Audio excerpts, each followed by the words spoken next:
The story opens with a young man, Ryou, waking up to discover the books and a knife laid out on the table before him. He exits the house and starts experimenting with his newfound ability to manipulate water. Abruptly, he's transported to an unfamiliar location, prompting him to ask himself, bewildered, "Where am I?" An angel then materializes and inquires whether he is Ryou. Upon confirming his identity, the angel expresses his delight, mentioning it had been a while since he'd received a visitor, and how pleased he was to finally meet him. The angel then discloses a harsh truth. Ryou had perished in an accident. The memories of the accident flood back to Ryou, confirming the angel's words. However, Ryou responds by stating that he knows he will be resurrected, but remains uncertain about his purpose. The angel calmly advises him to simply do as he pleases, as he hasn't been assigned any particular task. This surprises Ryou, who then pauses, contemplates for a few moments, and declares his desire for a peaceful existence. The angel clarifies that he will be returned to Fae, a world abundant with magic,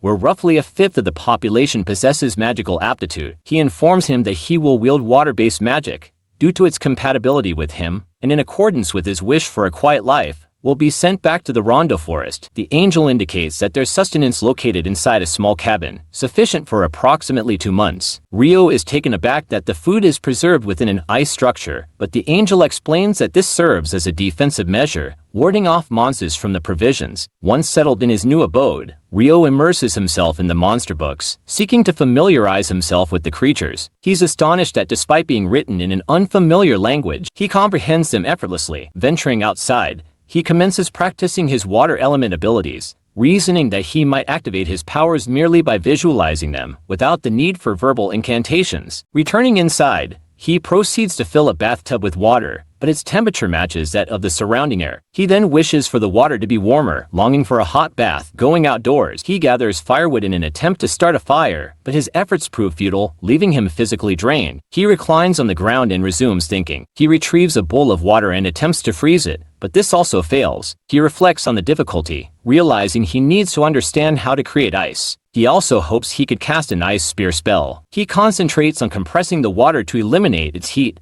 visualizing the water molecules, and contemplating whether he can bind the oxygen and hydrogen. Eventually, he manages to freeze the water by manipulating the hydrogen bonds and realizes he can likely mold it as he wishes. He then utilizes the ice to ignite the firewood, filling him with elation. He enters the dwelling and indulges in the desired hot bath, experiencing profound relaxation. His initial day was productive, and he feels he can now generate warm water in the same fashion. He considers magic to be highly practical. The subsequent day, he starts consuming the food prepared by the angel. Ryou recalls that the supplies will only last 2 months, prompting him to consider hunting before they deplete. He understands that the forest lies outside the protective barrier, thus harboring numerous monsters, and that the knife he possesses will be inadequate for hunting them. He'll require offensive magic as well. He believes it's best to begin training so he can live a peaceful and secure life. He goes out and resumes his training. He casts a water ball, which thrills him as it represents his first successful offensive spell, yet it lacks considerable force. He surmises this makes sense but perseveres,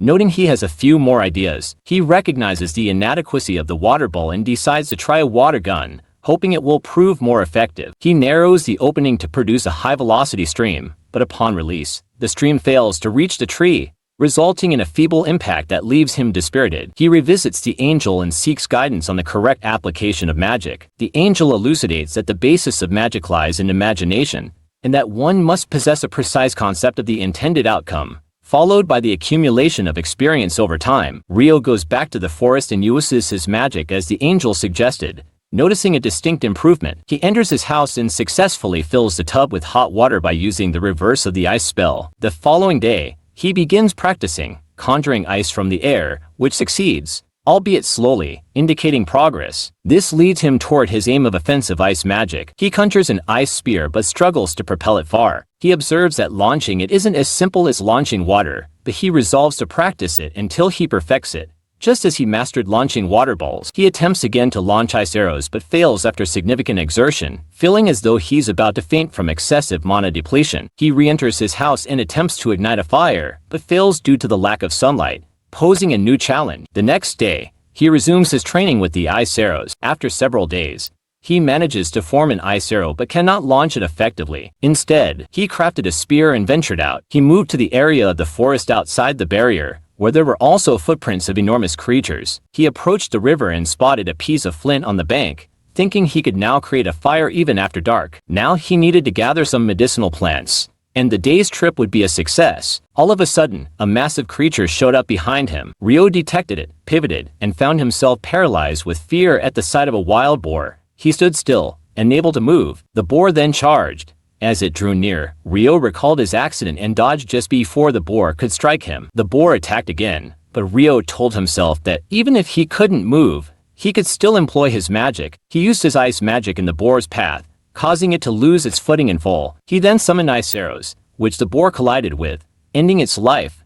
Ryou felt a sense of relief. We then cut to Ryou's dwelling, where he prepared the boar's hide to use as clothing. Ryou effectively started a fire in the house without the aid of sunlight and began studying the monster guide. He discovered that the boar he had slain was a lesser wild boar, classified as among the weakest. The monster manual was designed for novices, but it mentioned the final couple of pages comprised a unique addition. He learned that a lone dragon could effortlessly raise an entire city, and that one should evacuate immediately upon encountering them. Ryou reasoned that this made sense, as he would be destroyed if he ever faced one. He then examined the next monster, known as Akuma, which was described as not a fallen angel. An annotation expressed the hope that one would never encounter them. At that moment, Ryou grasped the immensity of the world due to the sheer quantity of these monsters. The following day, Ryou removed his garments and entered the woods. He began gathering and tasting fruit, savoring it while dressed in his boar fur attire. While he was going around the forest again, a large bird came at him. Ryou managed to evade its grasp. It was a bird of great power, capable of felling trees. Ryou began to flee,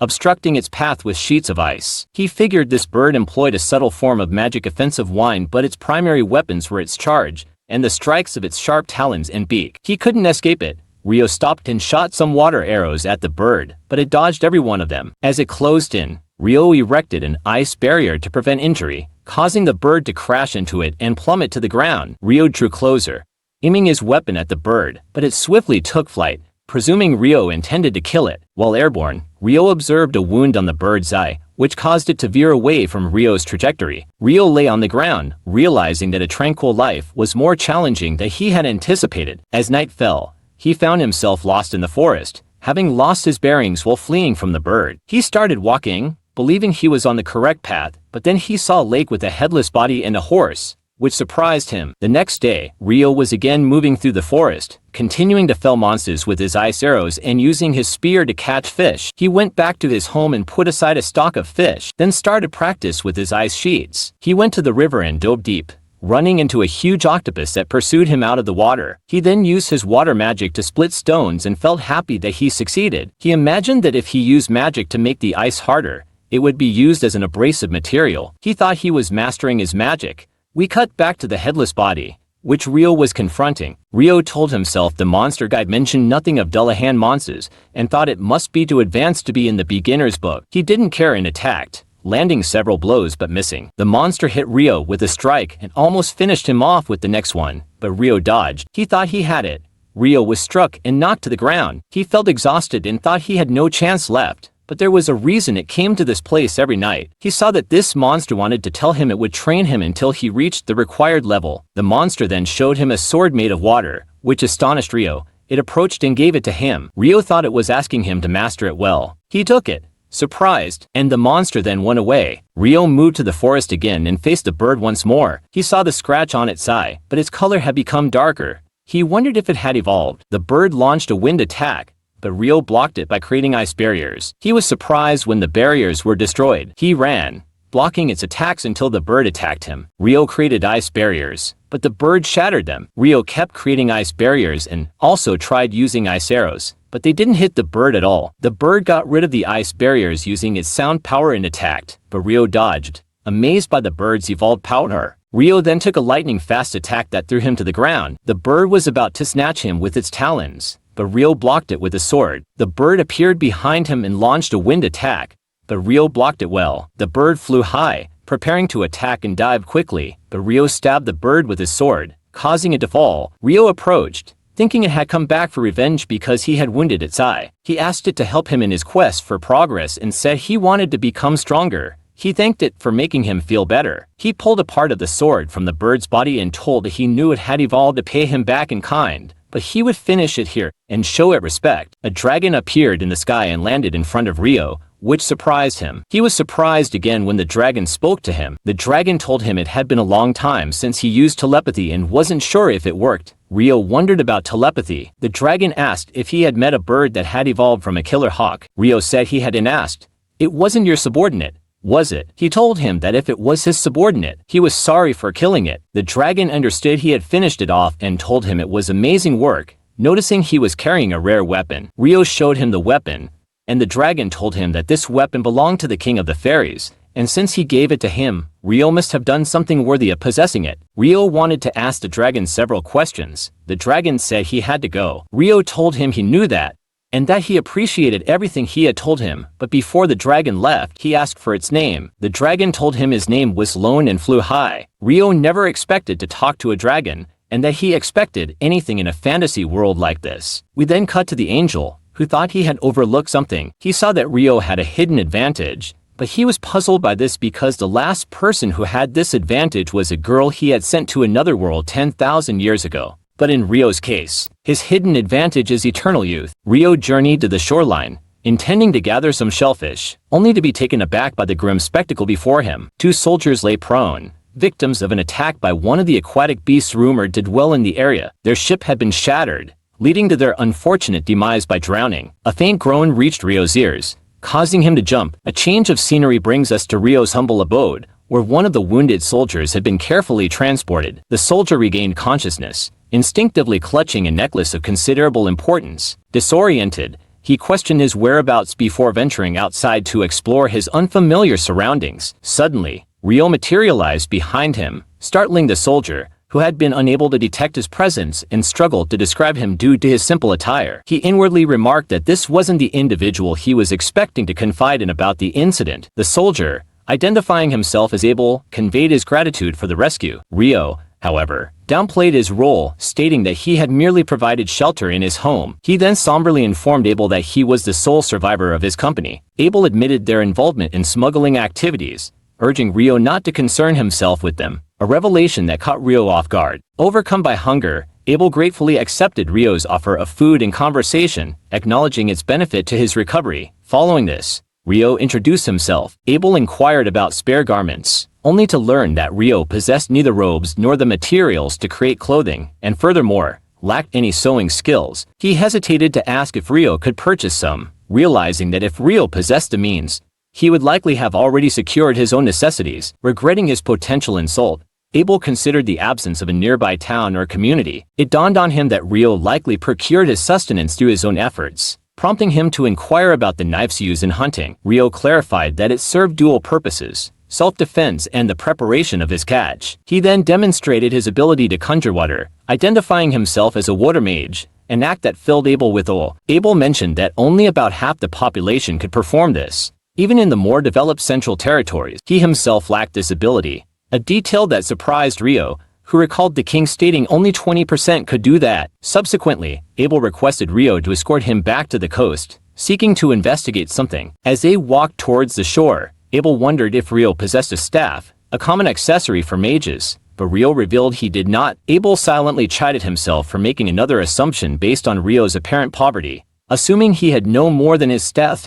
Abel then suggested that Ryou take the lead, enabling him to react to any potential threats while Abel remained behind. Ryou declined this offer, but Abel, eager to repay Ryou's kindness and avoid appearing perpetually reliant on rescue, pressed forward. Relenting, Ryou agreed, stating he would trust Abel's judgment. Upon reaching the coast, they found the bodies had vanished. They began searching, speculating that the remains might have been consumed by scavengers or swept away by the tide. Abel mused that he could have suffered a similar fate were it not for Ryou's timely intervention. Ryou concurred, acknowledging Abel's good fortune, a thought that lingered in Abel's mind. Abel then requested Ryou to dispense with formalities, explaining that he felt uncomfortable addressing his rescuer as Sir. Ryou explained his politeness stemmed from assuming Abel was older, but seeing his point, he agreed to simply call him Abel. Grateful, Abel explained that he treated his friends this way, preferring such informality. This unexpected declaration of friendship surprised Ryou, who glanced upward, recalling a prophecy made by the angel. Abel concluded his search of the wreckage, finding nothing. Ryou inquired about Abel's next course of action. Abel expressed his desire to reunite with his companions, suggesting the town of Loon as a potential starting point. However, he suspected they had drifted far south. Ryou was unfamiliar with Loon's location, but believed reaching it would involve a lengthy journey northward. Abel recognized the need for thorough preparation,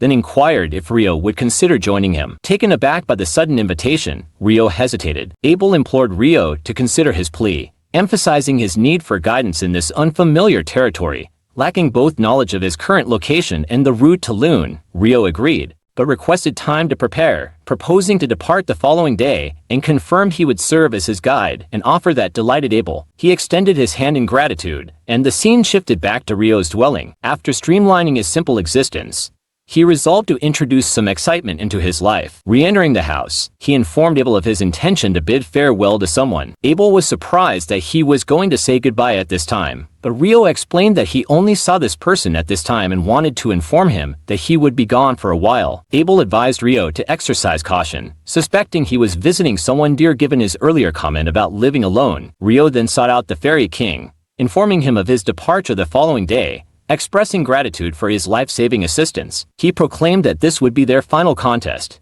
Vowing to fight with renewed vigor, he then launched an attack on the Fairy King, engaging in a series of swift and powerful exchanges. After a period of intense combat, Ryou felt utterly drained. As the Fairy King prepared to depart, Ryou offered a final expression of gratitude. The Fairy King responded by conjuring a large water orb, drawing it closer to Ryou. Within the orb, Ryou glimpsed a warrior's attire, eliciting a sense of joy. He promised the Fairy King he would wear it with pride before the Fairy King vanished. The following morning, Abel awaited Ryou's arrival, soon witnessing him emerge adorned in his new garb, ready to depart. After moving away from his home, Ryou looked back with a longing glance and then continued walking through the forest. During their trek, they encountered a wild beast, prompting Abel to instruct Ryou to remain behind while he intervened. Abel unsheathed his sword and charged, delivering a fatal blow, a display of swordsmanship that impressed Ryou. Ryou inquired about Abel's combat prowess, acknowledging that mages typically lack such skills. Abel explained that his techniques resembled those employed by swordsmen and other weapon-wielding fighters,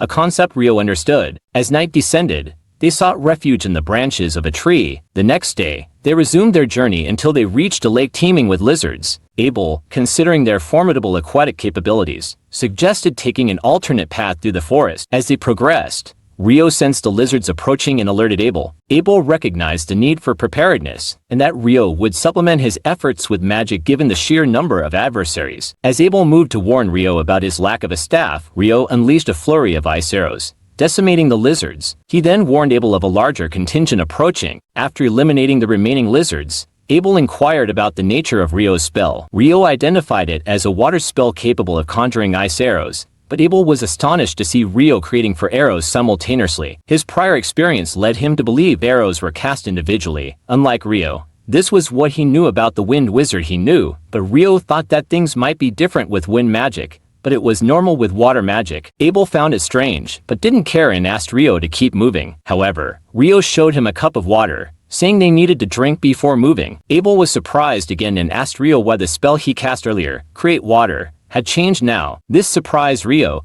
who told Abel he was just imagining things and then left. After that, Abel used a coin to find directions, and they started walking towards the path to Lon. Ryou was surprised because it was his first time seeing a coin. Abel explained that it was a bronze florin used in the kingdom of Nightly, where Lon was located. Ryou liked the name Nightly very much. Abel told him that in the central provinces, each region minted its own coins, but they all used the same denominations. Ryou asked if the Kingdom of Nightly was part of the central provinces. Abel told him it was one of 3 main states. The other 2 were the state of Debui and the Hendalio Federation. Ryou was surprised by the state of Debui, and Abel asked Ryou if he had a problem with it, but Ryou just didn't like the name from the start. Abel figured this was what worried Ryou. As they moved to open terrain, there was a quantity of stones. Abel countered an attack from them and split them in half. Then Ryou conjured an ice barrier to counter them too, but they became surrounded by the stones. Abel speculated they were now in a stone golem's nest. Then Abel asked Ryou to stay put and that he would deal with the nearby ones. He charged to attack and delivered a powerful blow that penetrated the stone monster, but the monster was unaffected and its wound healed immediately. Abel saw no use in this, but Ryou wanted to try an attack. Then Ryou conjured an ice wall of 10 layers,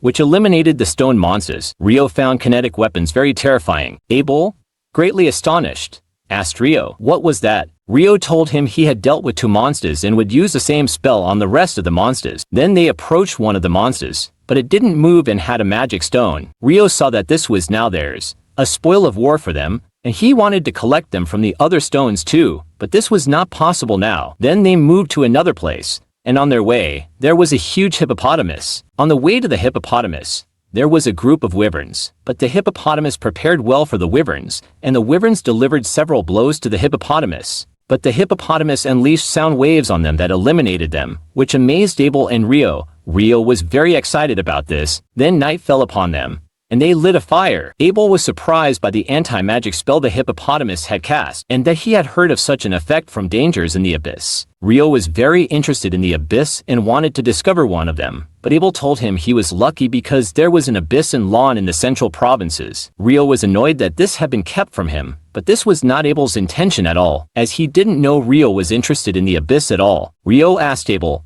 "Are there other things you forgot to tell me?" Abel told him, "I think you know about dwarves and elves, don't you?" But Ryou asked Abel to tell him the details. Then Abel explained that dwarves are skilled craftsmen and fierce fighters, and there is a group of them in Lan, but there aren't many elves in Lan because they live in the forest and don't want to live outside of it. Ryou understood this and that he had also thought the same. The next day, they wore the clothes of the monster they had hunted. Ryou said that after they crossed these mountains, they would meet human lands, and Abel confirmed this and asked Ryou, "Where do you get this information?" Ryou remembered his previous conversation with the dragon about the existence of another continent. The dragon had told him then that this land was surrounded by the sea from the east, west, and south, and to its north was a mountain range that separated it from the adjacent continent, so it was unlikely to encounter any humans coming from the south of their lands in the north. Then he returned to the present and told Abel that it was better not to know where he got his information and told him that it might be knowledge beyond human comprehension. Then they continued walking, but they heard a sound coming from the middle of the mountains. Then a bird monster appeared to them, and Abel felt extreme fear, but Ryou threw food to the monster,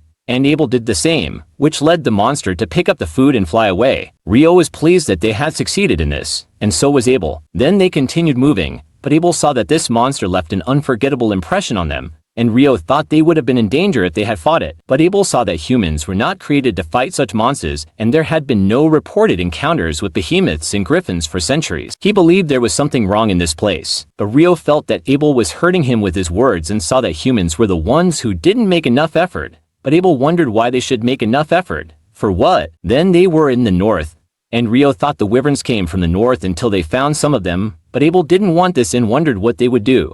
But Ryou expected they would fight. But Abel saw that the wyverns were much stronger than them, and it was difficult for only the 2 of them to face them, because hunting them required 10 very strong adventurers, and even then, there were casualties. But Ryou felt that they would face a fair number of them and might not be able to avoid fighting. He asked, "Wouldn't it have been easier to fight it while it was preoccupied on the ground?" Abel thought so too, and that he would be able to reach it with his sword. Then Ryou advanced towards them to settle the matter, and Abel followed him. Then Ryou used the ice arrow spell. When the wyverns were hit by the ice arrows, Abel immediately attacked until other monsters appeared and attacked Abel, but he dodged their blows. Then Ryou also threw arrows at them and successfully hit them. When they also fell, Ryou asked Abel to go and retrieve their magic stones. Abel thought this was very easy, but he asked Ryou if he expected a decisive battle that would make his heart race. But Abel didn't want this at all and asked Ryou to stick to their plan because it was perfect. But Ryou had no objection as long as Abel was satisfied with it. But another group of wyverns appeared heading towards them, but Abel was not afraid this time and asked Ryou to eliminate this group as well. Ryou saw that Abel was addicted to battles, but Abel wasn't like that. But these monsters were blocking their way, and they would fight them now or later. He attacked and Ryou followed him. After that, they continued walking until they felt happy because they had reached the place they wanted. Ryou and Abel proceeded along their journey toward the city of Lan. Ryou mused that he was rather enjoying the extermination of the wyvern monsters,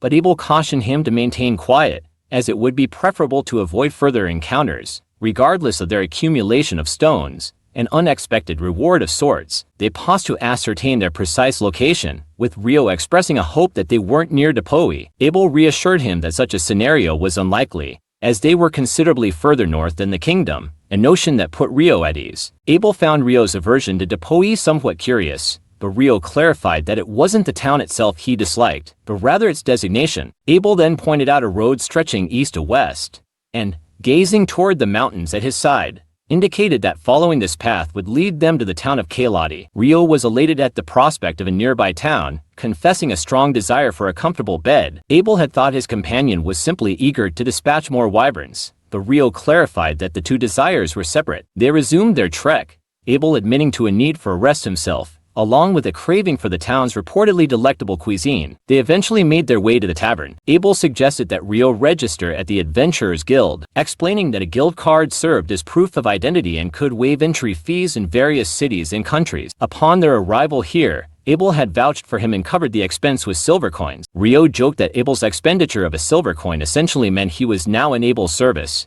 but Abel dismissed the notion as absurd. Ryou then recalled that Abel was a man of standing who did not quibble over trivial sums, for which Ryou expressed his heartfelt gratitude, a sentiment that Abel found slightly peculiar. He detailed another perk of guild membership, namely the acquisition of fair prices for stones and monster components, though a knowledge of chemistry would be beneficial for maximizing profits. Just then, the waitress brought them their meal, a sight that visibly surprised Ryou. Abel inquired about the food's quality, emphasizing its deliciousness. Ryou was astounded to find curry and rice on the menu, remarking internally that curry was a crucial element of any reincarnation narrative. He continued to express his wonder for quite some time. Abel, taken aback, asked if something was amiss, but Ryou, prone to talking to himself, brushed it off and told him not to worry. Abel then urged him to commence eating, and Ryou, after a taste, became quite fond of the curry, consuming it rapidly. Abel told him he could order more if he wanted, and when Ryou finished, he asked the waitress for more. Abel then wondered aloud if curry was available in the city of Lan, to which Abel responded that it could be enjoyed there anytime,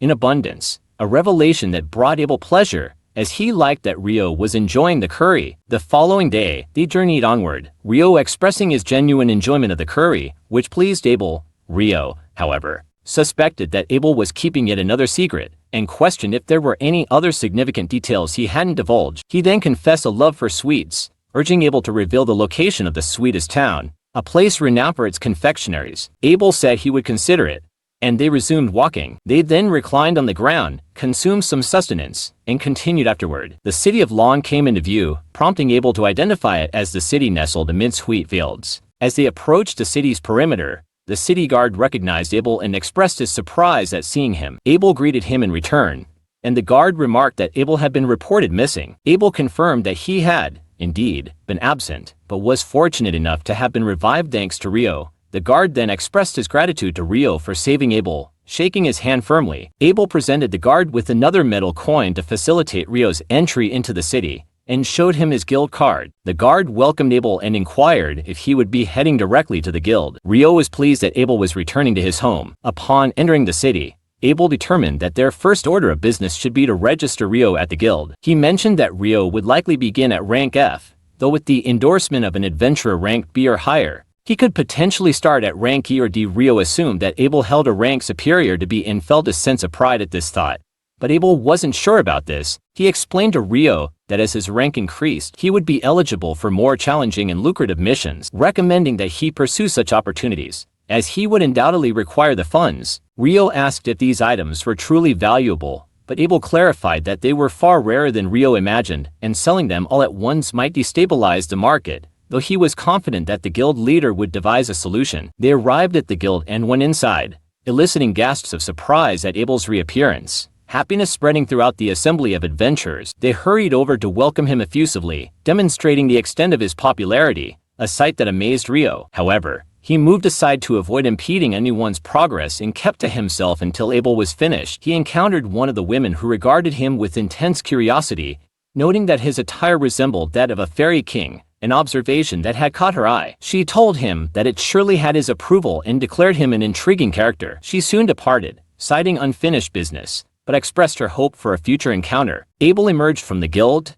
seeking Ryou, and requested his presence inside. Entering the guild again, Abel introduced Ryou to the assembled adventurers as the individual responsible for saving his life, adding that he would be registering as an adventurer and asking them to welcome him. Ryou stepped forward to greet the adventurers, who responded in kind, expressing their gratitude for his role at Abel's rescue, which made Ryou happy. They approached a desk employee, where Abel requested that Ryou be registered, asserting that he should be registered at rank D due to Abel's endorsement. The employee was taken aback by Abel's endorsement of Ryou, as no one from the Crimson Sword team had ever vouched for anyone previously, but Abel was sure Ryou was strong. The employee had no reservations about accepting his endorsement, but the process required some confirmation of physical prowess, though Abel expressed a desire to discuss this matter, along with other unrelated issues, with the guild leader. The employee confirmed that she would summon him for them and asked them to wait in the waiting room. They relocated to the waiting room, where the leader entered. Visibly concerned for Abel,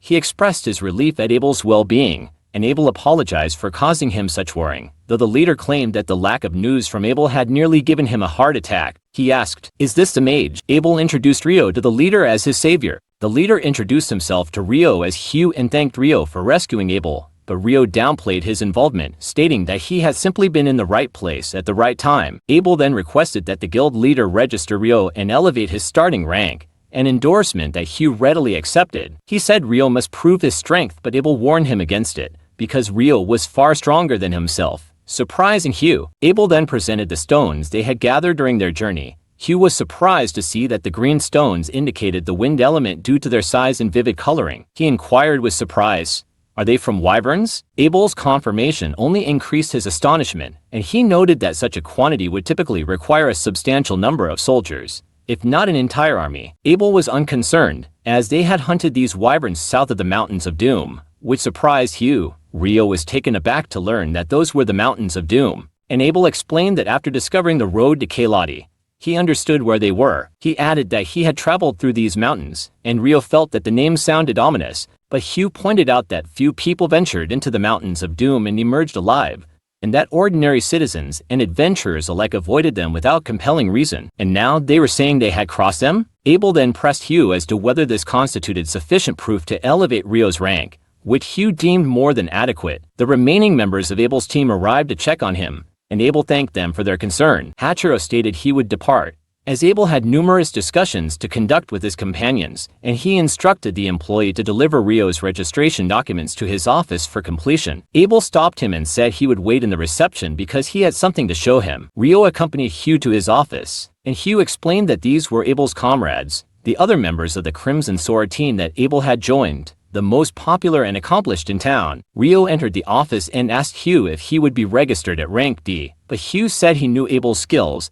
and could tell he wasn't able to kill a wyvern alone and was confident in his qualification for the position because he found him a mage with physical build. Then employee Nina came to them and brought registration tools, and Hugh asked Nina to explain to Ryou how things worked while he would start handling the paperwork. Nina introduced herself to Ryou and welcomed him, and Ryou did the same. Nina inquired whether Ryou was a magic user, and upon learning that he was, she asked about his magical element, to which Ryou responded water. She inquired about his living arrangements, assuming that he hadn't made any decisions yet, as Ryou had just arrived in town. Nina clarified that he was entitled to reside in the guild dormitories for the first 300 days after registration and asked him to keep it in mind. She then inquired whether he had previously explored any dungeons, but Ryou indicated that he hadn't. She said the guild offers an introductory dungeon exploration course every month and that adventurers gain knowledge and advice for surviving dungeons, and Ryou was very impressed by this. She then told him this course would start the day after tomorrow and registered him for it, asking him to come at 9 o'clock and telling him about a clock in the town square to follow the time. She said the interview was over and it was time for the registration and asked him to place his hand on the crystal. Registration was completed, and she showed him his card,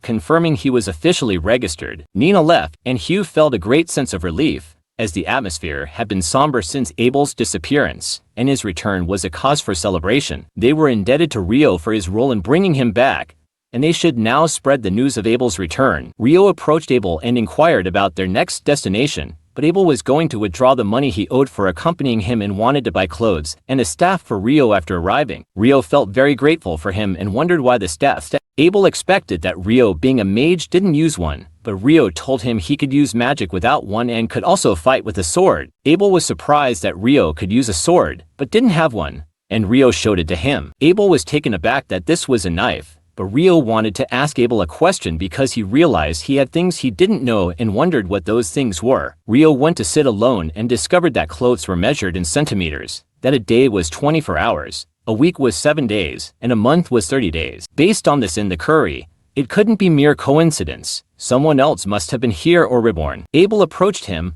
and Ryou thanked him for his generosity, but Abel said he liked that he got what he needed. Ryou asked Abel if they would go somewhere, and Abel said yes because Ryou was his guest. They went to the tavern and celebrated Abel's return and said Ryou deserved the credit for it. The following day, Ryou accompanied Nina, but he was feeling fatigued. Nina assured him that everyone was grateful to him. They entered the guild, and Nina welcomed the new adventurers, informing them that Ryou would be joining them in room 15 starting today. Ryou greeted them, and one of the adventurers introduced himself as Nils, and this was Ito, and he shook hands with Ryou. Nina said she would go to her office, and Ryou thanked her for guiding him to this place. Nils was very impressed with Nina, but Ito told him he had only seen her for 1 second and knew that the reception staff had admirers and he had no chance. Nils had the right to dream of a good wife and of being important. Ito paid no attention to Nils's talk and welcomed Ryou and asked him to not be a problem, and Ryou agreed. Ito was relieved because he worried about someone like Dan from the first room. Nina told them a new adventurer was looking for a place to stay. He introduced himself as Amon,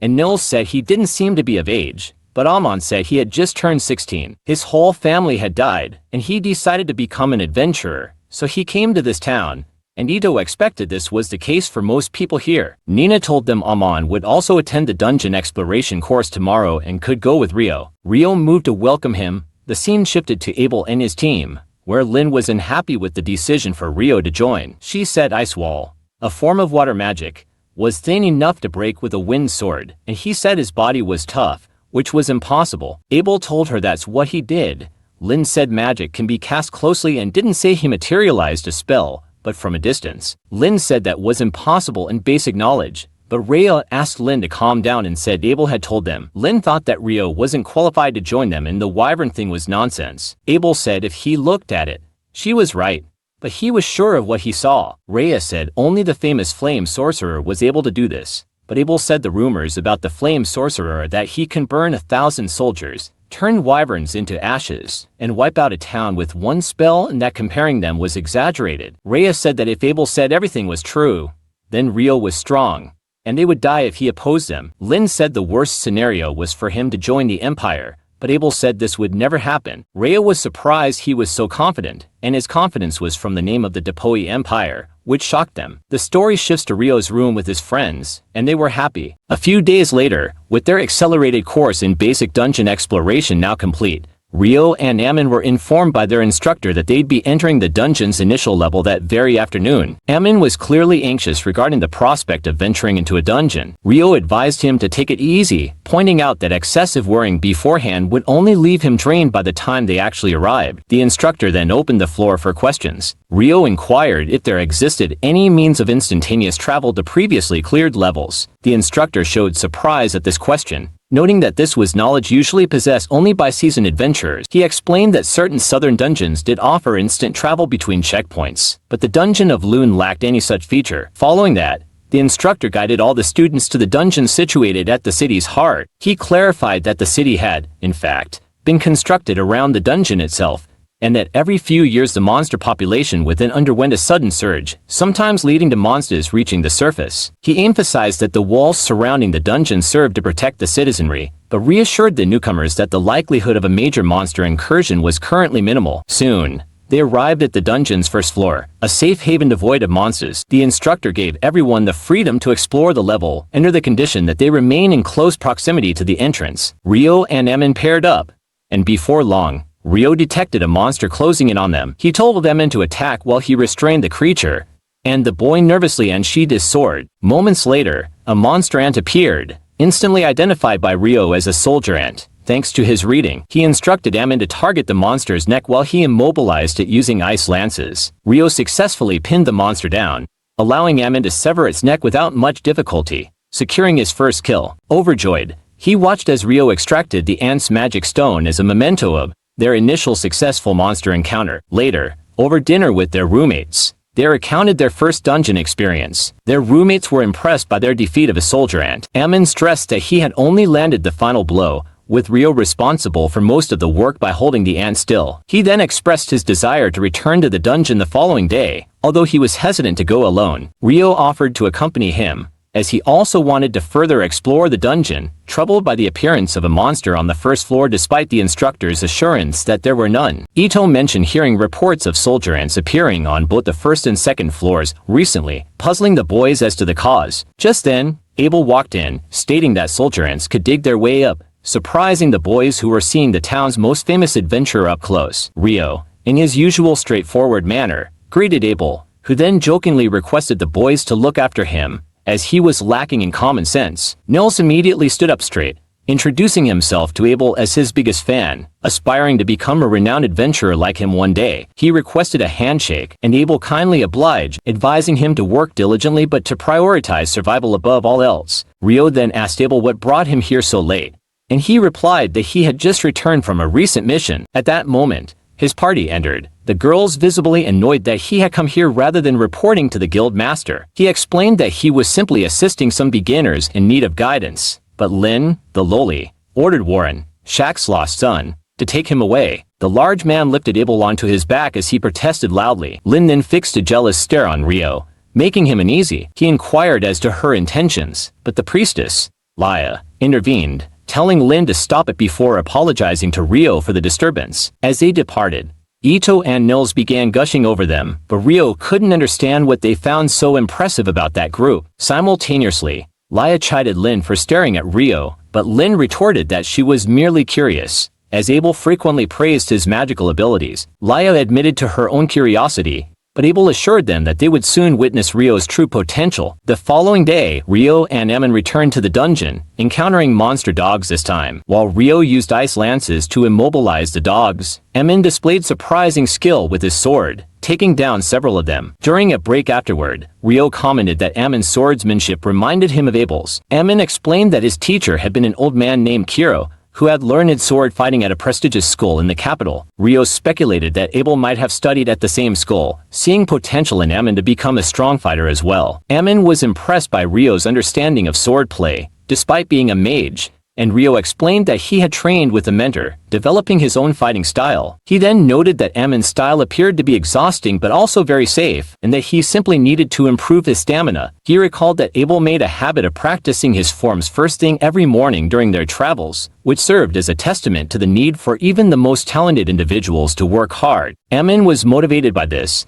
resolving to train harder, and Ryou was happy about that. The next day, Ryou visited the library, which turned out to be far larger than he had anticipated. That's what she said. Anyway, he asked the librarian to guide him to the alchemy section, and she pointed him toward the area with introductory books. Finding himself overwhelmed by the sheer number of options, Ryou decided to step outside for a break. Abruptly, the city was plunged into darkness as a total solar eclipse began. Ryou gazed at the phenomenon without any eye protection, like my uncle, who is now blind. Barely a second later, he sensed something was amiss. The people around him had disappeared, the very air felt different, and then he sensed an attack coming from behind. Reacting quickly, he raised a wall of ice to block a powerful blast of fire. He wondered who in the world had attacked him, spotting a seductive demon woman approaching him, swaggering like she just teleported out of GTA 4. Amused to find a human in her space, she decided to have some fun defeating him. Ryou realized he was facing a demon, and one who he felt was likely the most powerful entity he had encountered in this world. He considered fleeing, but sensed that escape from this strange dimension was impossible, leading him to decide to stand his ground. He immediately summoned dozens of ice shields just as the demon woman unleashed a devastating firestorm. She abruptly shifted her tactic, firing an invisible wind bullet that pierced Ryou's shields, only to be stopped by his armor. Baffled that a human armor could withstand her attack, she looked more closely.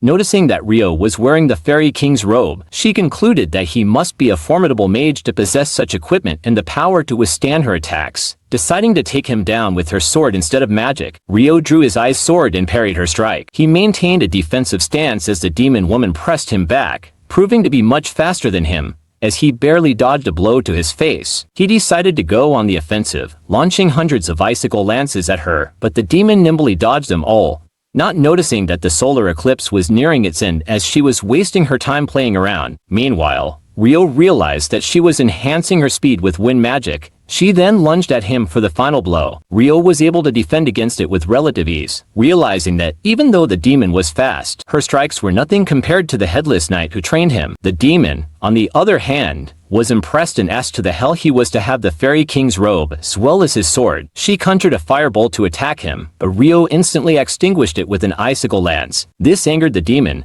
who resolved to end the fight quickly before he became a threat. She attacked with increased ferocity, but Ryou confidently defended, spotting an opening for a counterattack. He exploited it, causing the demon to lose her balance. Ryou had been waiting for this opportunity, and he unleashed a barrage of icicle lances at her. The demon conjured a wall of fire around herself, nullifying all his attacks. But as their intensity increased, she created rock walls to protect herself. Ryou then adjusted his attack pattern, using high-pressure water jets to cut through the walls and injure the demon. She was shocked that his attacks could harm her, but Ryou was attacking blindly through the smoke. He decided to go for the kill, but she flew straight toward him to block his attack. As they clashed mid-air, Ryou noticed the demon woman's wounds healing rapidly. The moment he was distracted by this, she sent him crashing into a building, but just as she was about to unleash a powerful finishing attack, she noticed drops of water falling from the sky. She was taken aback, but as a water drop touched her face and scalded her because it was hotter than boiling, she screamed in pain. She immediately surrounded herself with a rock sphere, waiting for the scalding rain to cease.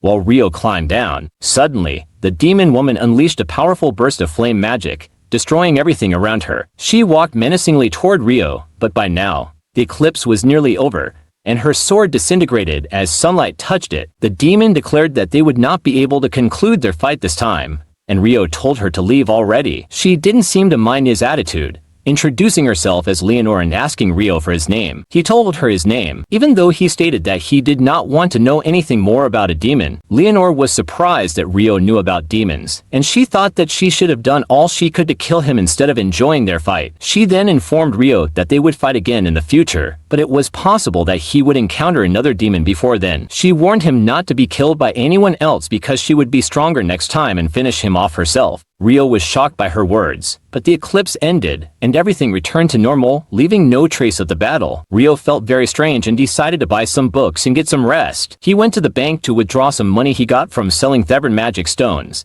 and then he went to his dorm to see his friends. He noticed that they were not there, but as he was about to leave the dorm, he found them being bullied by other adventurers. Nils and Ito called him a coward for ambushing them when they were injured, but Dan, the leader of the bullies, told them that they could say the same thing when monsters ambush them in the dungeon and they die. Suddenly, his lackeys were knocked unconscious because Ryou attacked them from behind, and he told Dan that he was right, but he should hear his own advice sometimes. He asked him if he was ready to run now that his friends were down, and Dan immediately rushed to punch him. Ryou simply stepped aside and hit him in the gut with his sword's handle, causing him to throw up this morning's breakfast. He then healed his friends, telling them that they needed more stamina so that no punk could catch them off guard next time. But first, he said they should all recover and relax. They went to the public bath where Ito, the priest, healed Ryou's wound from the wind bullet. Everyone wondered who could hurt Ryou when he was so strong, and he decided not to tell them about the demon right now because relaxing comes first. Not long afterward, Ammon, Nils, and Ito began venturing into the dungeon together as a team. While Nils and Ammon engaged goblins in combat, Ito remained in the rear, providing assistance and healing them when they sustained injuries. Nils started to gather the magical stones dropped by the goblins, while Ito mended Ammon's wounds. They talked about how risky it was when they unexpectedly encountered a few goblins. Nils suggested that they should turn back now, reasoning that going any further could be perilous, and Ito concurred, as they considered it strange to find goblin archers as high up as the 4th level of the dungeon. Ammon, conversely, was eager to hunt more monsters and earn more coin. Nils, however, recalled Abel's advice about never jeopardizing their lives for trivial gains. Ultimately, they returned to the surface, which turned out to be the best decision of the day. A few floors deeper, a group of adventurers had met their demise at the hands of a formidable and immense monster. Back above ground, Ryou pondered Leonor's extraordinary magic. Noting that his casting speed was on par with hers, he resolved to enhance his strengths and eliminate his weaknesses, which reminded him of his inability to keep pace with Leonor's movement speed the previous day. He felt a pang of envy regarding her wind magic, but since he couldn't replicate it, he chose not to dwell on it and instead devise his own solutions. He contemplated utilizing a water jet for propulsion, and even though he had experimented with it underwater, he was uncertain if it would function on land. He first conjured an icy platform in front of him, and then deployed hundreds of small water jets, applying pressure to his entire back to propel him forward. However, his speed was only comparable to that of an elderly person crossing the street. Ryou was very unhappy with those results, but he decided to consider it a work in progress, which is what he calls his mental health. Afterward, he made his way to the library to delve deeper into the study of demons and alchemy. Simultaneously, Lynn, the humble mage from Abel's party, was also studying in the library. She was searching for any records of a spell capable of creating an ice wall substantial enough to crush golems, but her search was fruitless. She felt relieved, as she hoped to confirm her suspicion that Ryou was a charlatan who had deceived Abel, believing that only the most powerful mage on the continent could wield such potent magic. Just as she was returning a book to the shelf, she noticed the elf girl, Syrah. The two exchanged greetings and engaged in casual conversation, until Syrah remembered that she needed to rejoin her group. Meanwhile, Emin and the others returned to the guild, and Nils began to stammer awkwardly upon seeing Nina, the receptionist. Ito lightly hit him on the head before explaining to Nina that they had encountered goblin archers on the 5th level, an unusual occurrence, and that they had promptly returned to inform her. Nina verified the magic stones and hurried off to inform the guild master about the situation, expressing her gratitude to the boys for the critical information. Hugh wasn't pleased to hear about goblins being found on the 5th floor, as they were creatures typically found below the 10th level of the dungeon. He suspected that this could be a sign of a larger problem and instructed Nina to immediately summon all parties ranked B and above. Nina informed him that only two high-ranking parties were currently in the city: Abel's Crimson Sword and the White Brigade. Soon after, Abel and his companions headed to Hugh's office, and he was not pleased that he would have to collaborate with the White Brigade on this mission, due to his dislike for their leader. The girls encouraged him to be less of a coward, and he managed to compose himself before entering the office. Phelps, the leader of the White Brigade, was already present, and Abel struggled to suppress a grimace upon seeing him. Once they were both seated, Hugh explained that goblins had been discovered on the 5th level of the dungeon, and that the information was entirely credible. He stated that both Crimson Sword and White Brigade needed to enter the dungeon and investigate for any indications of a monster outbreak. He mentioned that the last outbreak had occurred 10 years prior, and that although it was early, another one was possible. He offered an advance payment of 100 gold coins, along with an additional 200 upon completion of the mission. Abel inquired if their sole task was to investigate. Hugh confirmed this, and Phelps then asked what they should do if a monster outbreak had already commenced. The guild master replied that they were to return to the surface immediately, as they would seal the dungeon walls and enlist the assistance of the knights to address the monsters. He added that he had already notified the lord in the knights' headquarters, as they needed to be fully prepared in the event of a genuine monster outbreak. He then asked both parties if they were willing to accept the mission, to which they quickly agreed. The following day, Ryou prepared to visit the Northern Library before his roommates awoke. He told them that he planned to further his study of alchemy and had heard that the Northern Library contained books on more advanced subjects. Ito confirmed that he had heard the same and that adventurers ranked D and above could access the Northern Library. Amin added that he had heard rumors of forbidden books being kept there. Ryou was really excited on hearing this, but Ito told him that he needed to be at least a B-rank adventurer to read those books. The boys wished him well in his pursuit of knowledge as they readied themselves for another dungeon run. Ryou soon arrived at the Northern Library and was immediately captivated by its atmosphere. He began searching for the books he required, thinking that requesting assistance in locating books about demons would likely alarm people. However, as he ascended the stairs to the 1st floor, he spotted Syrah, the elf girl, and was instantly smitten. On the other side, Hugh and the two high-rank parties arrived at the dungeon entrance. Just as they were about to open the doors, Abel stopped Hugh, sensing that something was amiss. He requested that Lynn use her wind magic to scan the 1st level for any monsters, and she immediately discovered hundreds of them positioned directly in front of the gate. Everyone panicked upon hearing this, recognizing that it was sufficient evidence that a great monster outbreak had already begun. Hugh instructed everyone to retreat and notify the knights in the guild. At the guild, Nils and the others saw a notice stating that the dungeon had been closed and speculated that it was due to the goblin archers they had reported. Just then, a man ran in to announce that a monster outbreak had begun and that all adventurers were to man the walls surrounding the dungeon to defend against the monsters. Elsewhere, Ryou and Syrah had been gazing at each other during these events. She finally spoke, remarking that they had met again. They introduced themselves, and Syrah inquired if he was searching for anything specific. Ryou almost blurted out that he was researching demons, but he stopped himself and said that he wanted to learn alchemy to create golems. Syrah was impressed by his ambition, acknowledging that creating golems was no easy feat. She informed him that there were no books exclusively dedicated to that subject. However, she offered to guide him,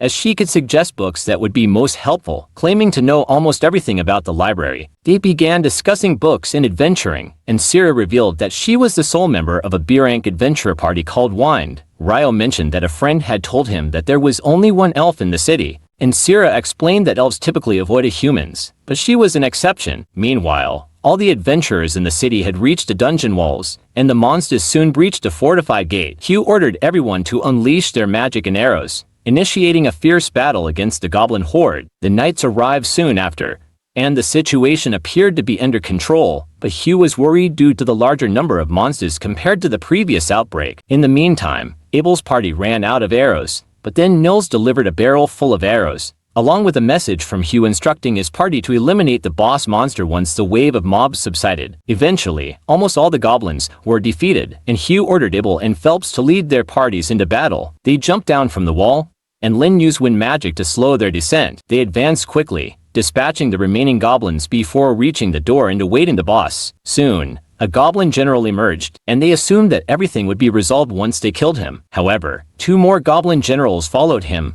and Abel realized that they were facing a goblin king. He declared that they needed to take down the goblin generals before the goblin king arrived, as they would become too powerful otherwise. He proposed that he and Phelps each take on 1 general, while Lin and Lyhia handled the remaining one. They engaged the generals in combat, and Abel managed to sever his opponent's arms when he suddenly spotted the Goblin King at the entrance and yelled at everyone to take cover. In that instant, a powerful wind slash erupted from the dungeon, obliterating the Goblin generals in a single blow. Everyone was stunned by the Goblin King's strength and brutality, but Abel and Phelps knew that they were the only ones capable of confronting him. They joined forces to attack the Goblin King, but their weapons failed to penetrate his armor. Suddenly, Abel dashed directly at the Goblin King, utilizing his skill to become intangible and evade his attack. He then closed in on him and used his combat skill to pierce his heart, but was unable to complete the task. The Goblin King attempted to retaliate, but Abel instructed Lin to finish him off as he vanished again. Lin's wind spears pierced through him and struck the Goblin King, bringing him down. Everyone felt relieved, believing that they had finally prevailed, but they were unaware that the situation was far from over, as something even more dangerous remained within the dungeon. A celebratory gathering was held at the Adventurers Guild after their recent triumph. Upon arriving, Ryou was taken aback, clearly unaware of the cause for celebration. Elsewhere, Guild Master Hugh sat in his office,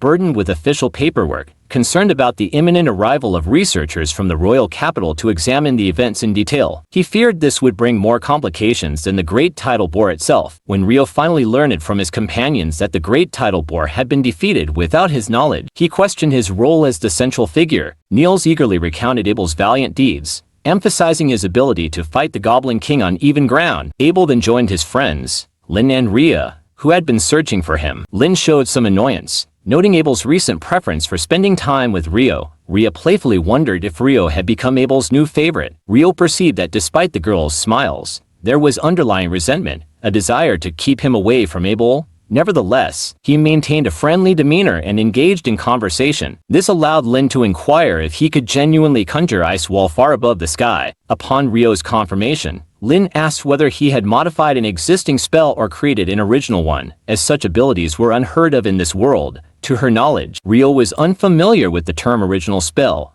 so Lin clarified that they bypassed established incantations, employing newly created ones by the user. Ryou still struggled to grasp the concept since he didn't use incantations to cast magic, which amazed Lin even further. The following morning, Ryou's friends were at the guild, seeking new quests, but the notice board was empty. Ryou arrived, questioning their absence from the dungeon. Nils explained that it was closed for maintenance for a few weeks, prompting them to seek guild commissions, which were scarce due to the influx of adventurers. They, in turn, asked Ryou why he was there instead of remaining secluded. Ryou explained his search for magic ores for alchemy practice. Unfortunately, the town's supply was depleted. Seeing a mutual need, Ryou proposed hiring them to collect magic ores for him. Ito mentioned an abandoned mine near a southern village, a 12-hour walk away. Ryou considered it feasible, offering for gold coins to each of them for their efforts and an additional 25 gold coins for every magic copper ore they found. Clearly well off, Ryou secured his friend's eager acceptance of the commission. After they left,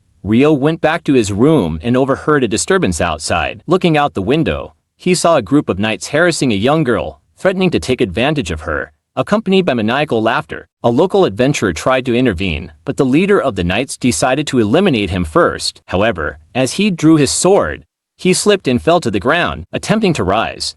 He slipped again, landing face first. At that moment, Phelps, captain of the White Brigade, arrived and rebuked the knights for harassing civilians, emphasizing their duty to protect them. The knights, disdaining adventurers, attempted to provoke Phelps. Phelps stopped them, revealing his status as heir to House Heinlein, a noble family. The head of this family, Phelps's father, was a former commander of the Royal Knights. This revelation frightened the knights, who fled, knowing the consequences of further involvement. The adventurer, Dan, and the girl thanked Phelps for his intervention. Phelps praised Don's bravery, encouraging him to continue fighting against evil. He assigned Dan the task of escorting the girl safely to her friends, and Dan departed with her. Once they were gone, Phelps looked up and greeted Ryou, introducing himself. Phelps commended Ryou, revealing that Ryou had secretly used his ice magic to freeze the knight's shoe, causing him to slip. Phelps thanked Ryou for his help, but had to leave due to other responsibilities. As Phelps walked away with his comrade Shenna, Ryou wondered why a noble's son would choose to become an adventurer. Later that night,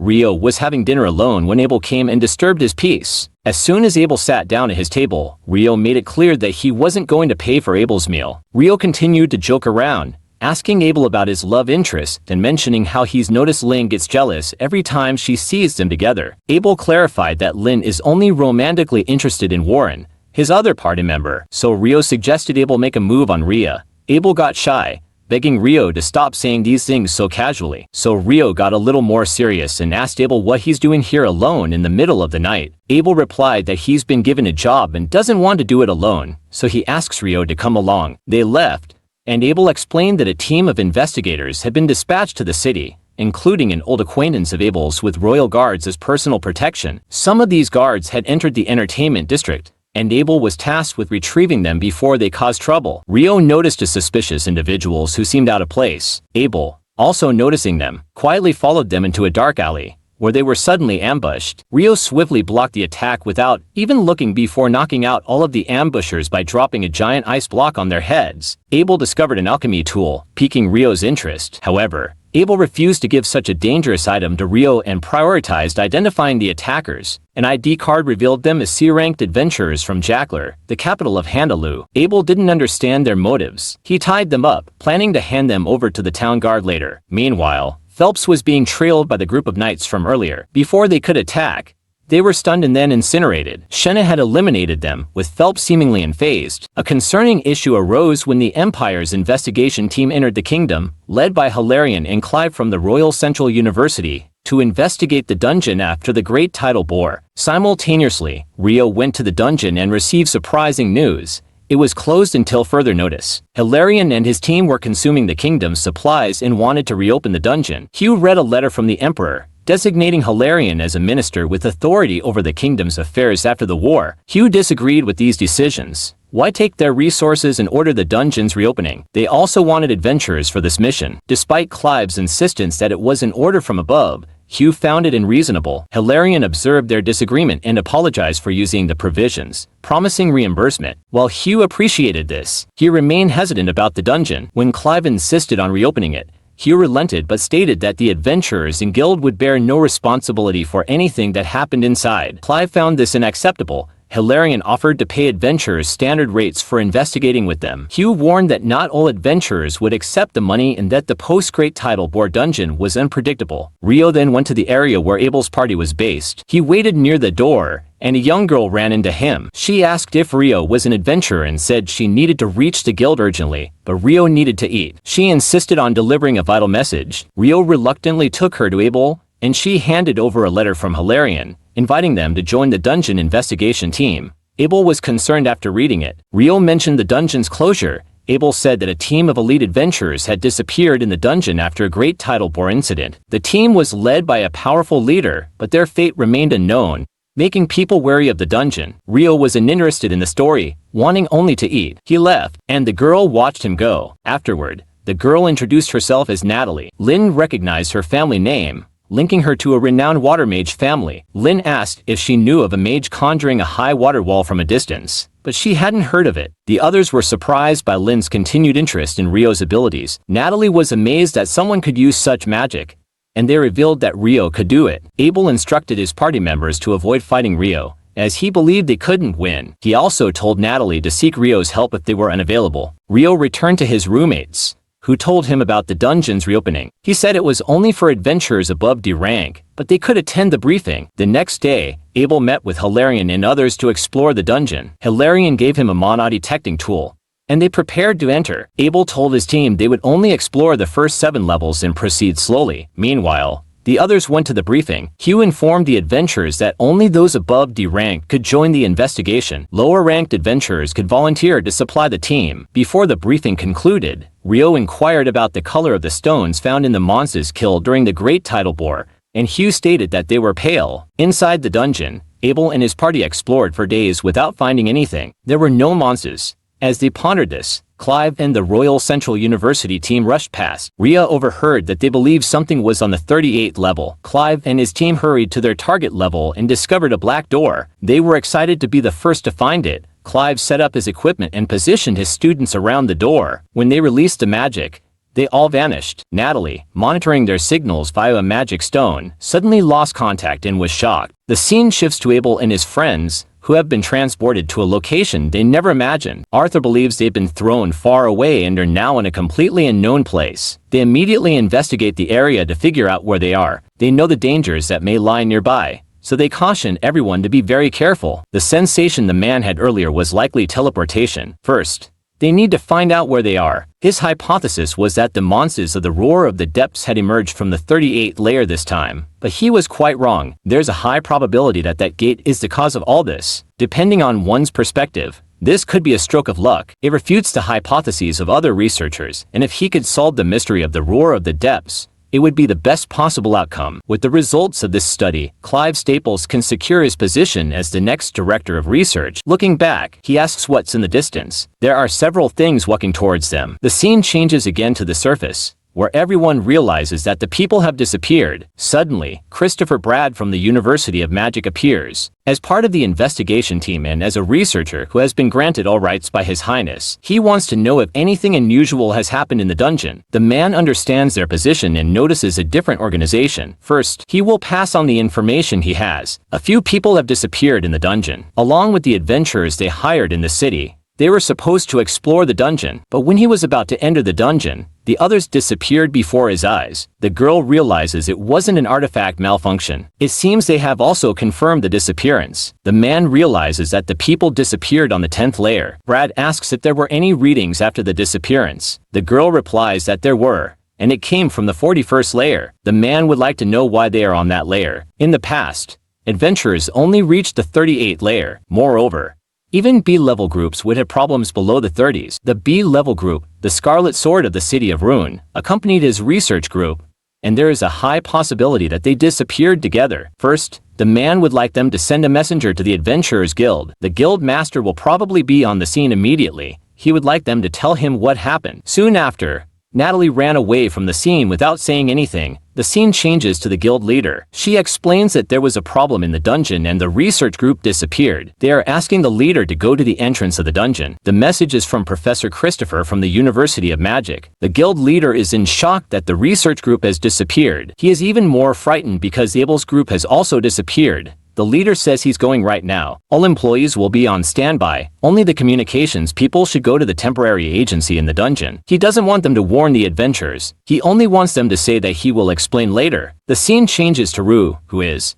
as always, inside the library. He has no idea where the books are or how the subjects are organized. Suddenly, Siri appears behind him, and the boy is very happy to see her. She asks if he came for research, and Ryou replies that he did. He's looking for solar eclipses and roars of the depths in the past, but has no idea where they might be. Siri wants him to leave it to her. She knows where the records are. Ryou would like to ask her for help again. Siri asks Ryou if roars of the depths have to do with solar eclipses. For Ryou, this is just a guess, but she notices that it's true that a complete solar eclipse occurred 2 days before this roar of the depths. She decides to get straight to the point. The roars of the depths in this dungeon must be linked to solar eclipses. That is, a solar eclipse always occurs before a roar of the depths. However, a partial solar eclipse is enough for this, but this time, for her, it's a complete one. Ryou asks if there is any relationship to this. She replies that there is, because she had already researched it. However, she is interested in knowing why he is keeping an eye on this connection. Ryou only had a hunch about all this. Ryou knows he can't tell the girl that he fought a demon on the day of the eclipse. Ryou asks why magic stones have strong colors. She replies that the color of the magic stones of creatures that were placed a long time ago is stronger. Ryou also heard this from a friend he traveled with. Therefore, he wants to know the color of the stones of the monsters from the roars of the depths and went to ask people. Sarah asks if these people were very pale. Ryou thinks it's okay if the colors are strong. They would be very old monsters that emerged from the deepest layers of the dungeon. But she knows that if the magic stones are pale, the monsters only appeared recently. Countless goblins,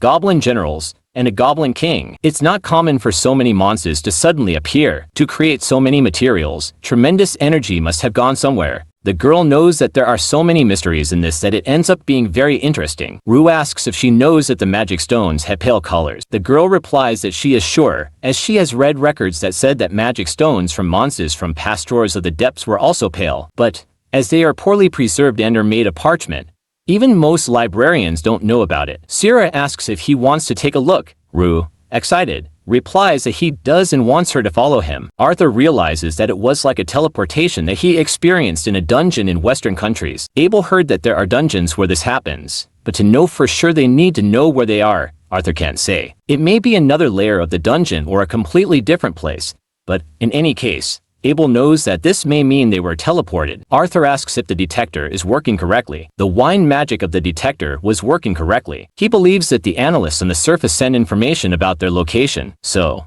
they think people might think they can be saved. Arthur wouldn't be so sure about all this. Abel asks if something is bothering the old man. Arthur asks Ryou if this place doesn't remind her of anything. She realizes that this looks like a score of sacred magic, which can only be used by high priests, an impenetrable defensive spell, also known as a miracle of God. Its defensive power can defeat any attack magic and repel any physical attack. But if this place resembles a score of sacred magic, it may be that they were cornered by a kind of barrier. She thinks that's probably the case. However, this barrier is so large that they don't even know where the limits are. Abel realizes that they ended up in a bad place. Abel wants Lynn to examine the area with her investigation spell. Using her magic, she realizes that, in front of them, at a distance of about 500 meters, there are several signs of living beings. Maybe about 1,000 people, but there are about 50 creatures that she has never felt before. Arthur thinks it's likely that Clive and the others came to the place too. Abel thinks it's better to go to the place.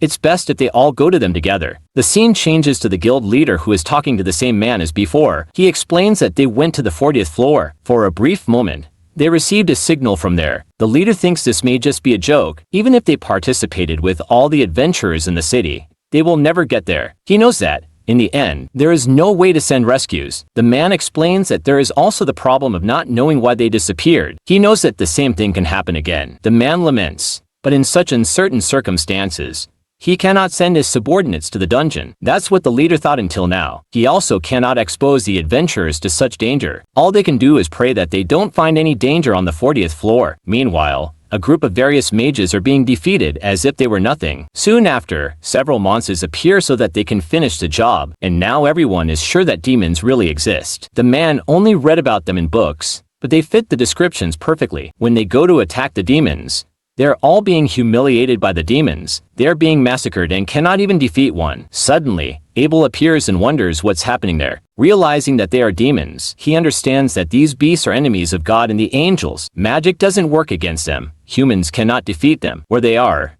there is only despair. That's what the books say. They would like to know why the demons are in this place. But the old Arthur asks them to think about it later, and that the group of mages should attack. Meanwhile, one of the mages is in despair, but when he least expects it, Abel's group starts defeating several of them. The girl realizes that magic cannot defeat them, but Arthur replies that it's not quite like that. If 3 people attack at the same time, they can break the barrier. Arthur says that he is running out of mana. Then, Arthur attacks along with his friends who use combined attacks so that they can defeat the beast. After a lot of fighting, there are only 6 left. Among them, there is a prince who has the potential to become a demon king. Abel attacks and manages to defeat all the demons, leaving only the princes. However, he attacks his friends, who are thrown far away. Abel asks if he wants a one-on-one duel. When he least expects it, the demon appears right in front of him and attacks him, and the boy is impressed by the demon's speed. Suddenly, the demon starts attacking everyone who runs away, leaving only Abel. When he least expects it, Ryou appears to help him. Even though Abel tries to warn him that he is extremely strong, the boy doesn't listen and doesn't understand how a weak person like him could be so strong and wants everyone to attack.